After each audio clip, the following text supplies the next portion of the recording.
Howdy. My name's JJ. I've been charged by the unbelieving that couldn't get off work tonight to come out here and present the million-dollar question. How in the presence of an omniscient, omnipresent, and all-loving God can we look around the world and see the evil that is done in His name and still rationalize that with who we know Him to be? I'm glad you asked. I did a whole dissertation on it. That's what I just finished my PhD dissertation. That was a big part of it. So we need about 6 hours here. So yeah. All right. Let's get comfortable. I'm night shift, so let's go. I'll stay here all night. Okay. So I got to answer this quickly. First of all, can God force somebody to freely love? No. Thank you. So and what was the purpose of life, according to Jesus? To love. To love. So that means God gives us freedom.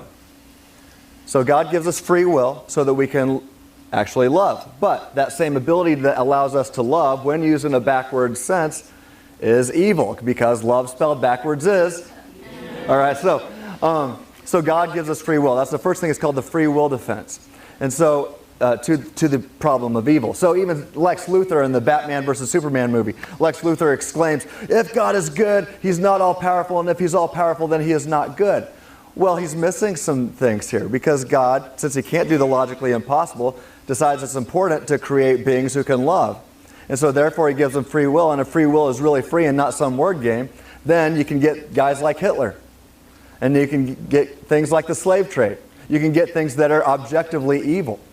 Where on atheism, if atheistic naturalism is true, and there's no free will, then Hitler's Holocaust and the slave trade was just matter in motion, dust in the wind, and physics and chemistry doing its thing.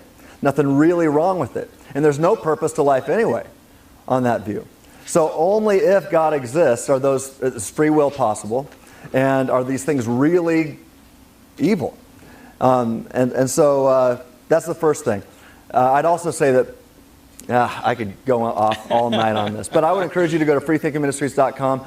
I've got one article called, 3 Circles and All the Problems of Evil, or I try to take down all the problems of evil in one fell swoop. That's moral evil, natural evil. I think we can even tweak it and handle gratuitous evil and even divine hiddenness and things like that. So if you want to stick around, I'll talk to you more.